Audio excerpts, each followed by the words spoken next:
先日カタール国営 LNG 船の大量受注を獲得して韓国造船業界は沸き立ちましたが、その一方では受注減による深刻な状況が続いています。感染症による景気減速で世界的な造船不況が続き、各国の造船企業は業界再編で生き残りをかけています。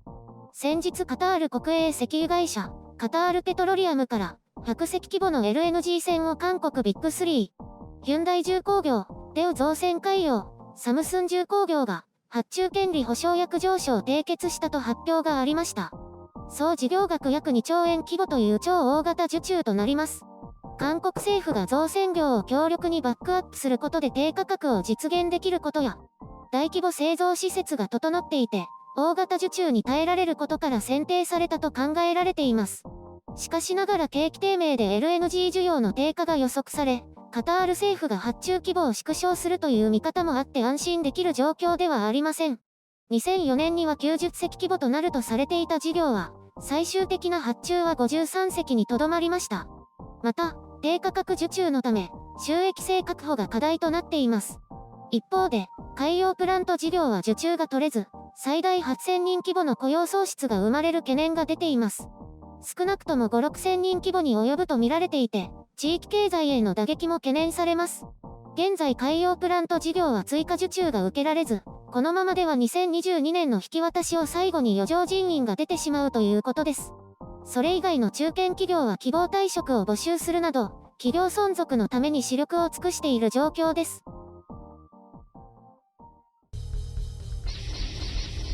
編集所管。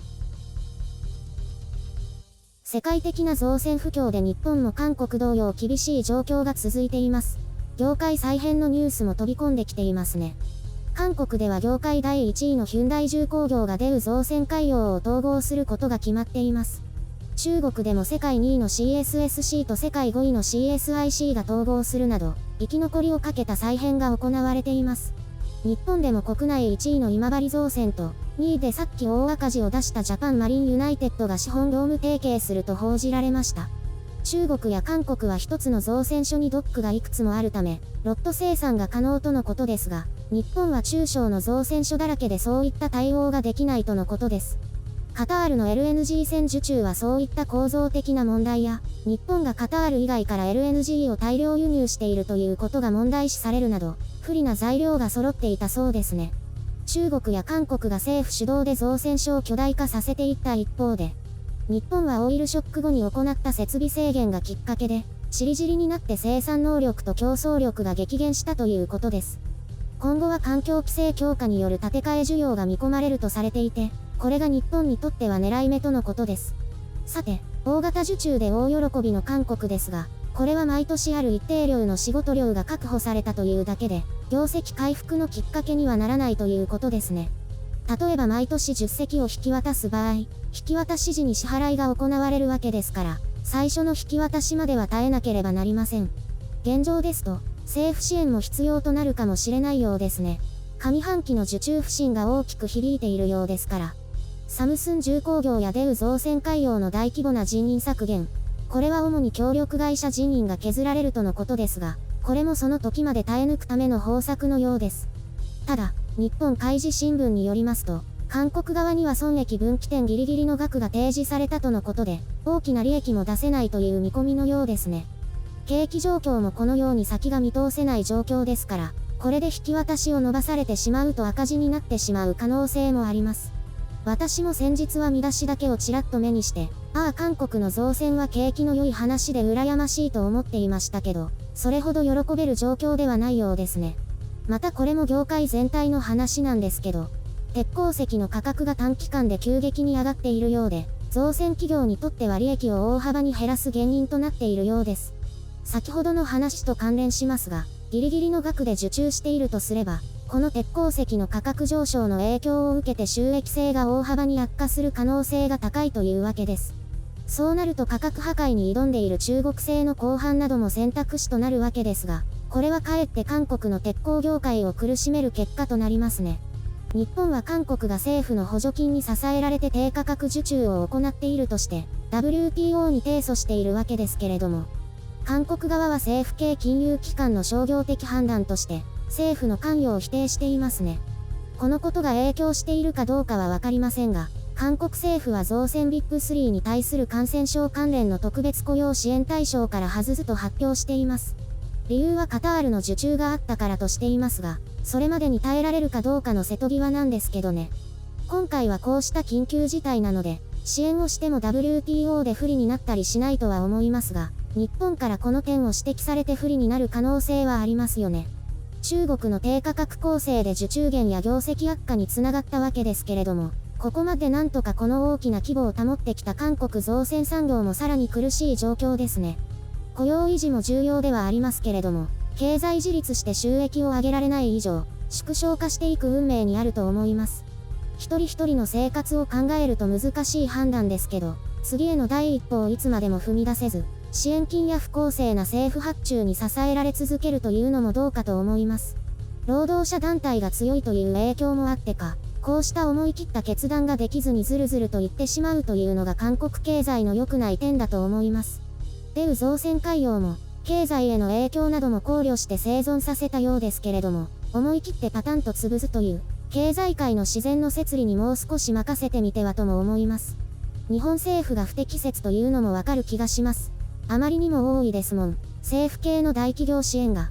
赤字を出して法人税を払わず、血税で生きていくわけですよ。そりゃあ国民の不満も高まると思いますけど。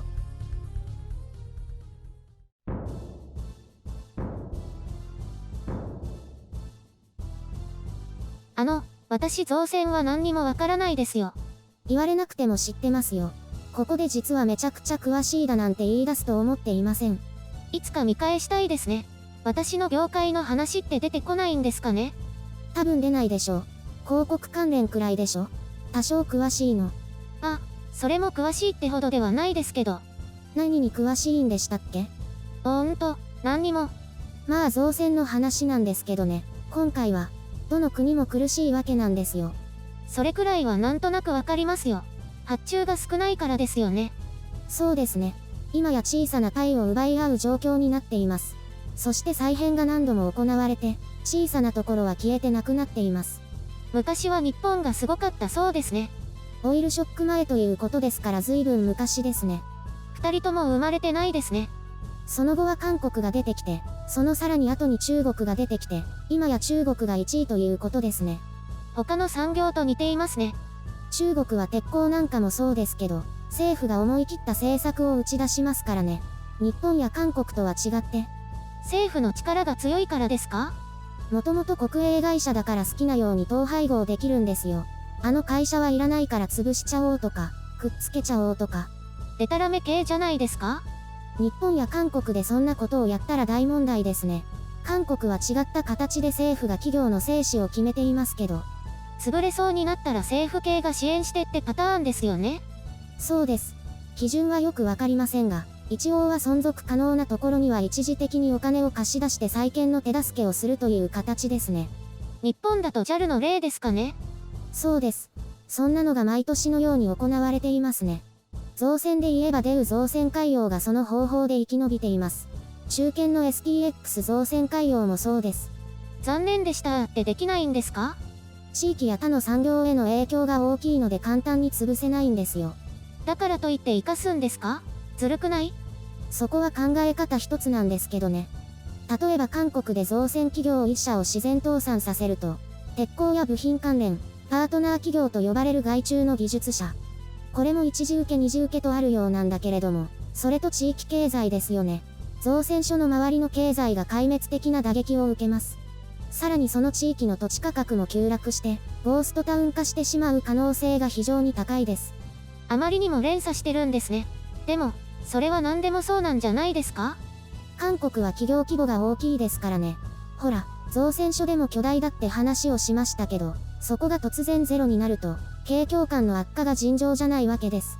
じゃあ救済の連続は韓国経済を守っているということなんですね。ええ。ただあまりにも行き過ぎていて、企業もある時点でそれを頼りにしている部分もあると思います。甘えちゃうんですね。緊急支援に。そう。だから経営がずさんだったり、むしろ悪化状況を水増ししようとしたりとか。なんだかおかしな方向に行ってますよね。その、経営のやり方が。全部がそうではないんですけど、先日の山陽自動車、インドの親会社のあれはそれを狙っているのではないかと囁かれましたね。で、ダメだったんだ。そうですね。基準がよくわからないんですけど、自力救済できると判断されたようです。自力じゃダメなところに支援するんですか？キャッシュが一時的に不足したため破綻しそうなところだけを救うということですね。そして経営を健全化させて再び世に送り出すというわけです。なんか更生施設みたいですね。企業構成ですからその通りですよ。じゃあ韓国の造船はこれからも踏みとどまるということですかね。競争力はありますからね。ただ収益性が良くないですけど。諦めきれないんですね。政府がね。それが問題です。じゃあ潰しちゃいましょうか？そういう風にできないんだってば。政府も人気者でいたいんですよ。そんな変な理由？多分ね。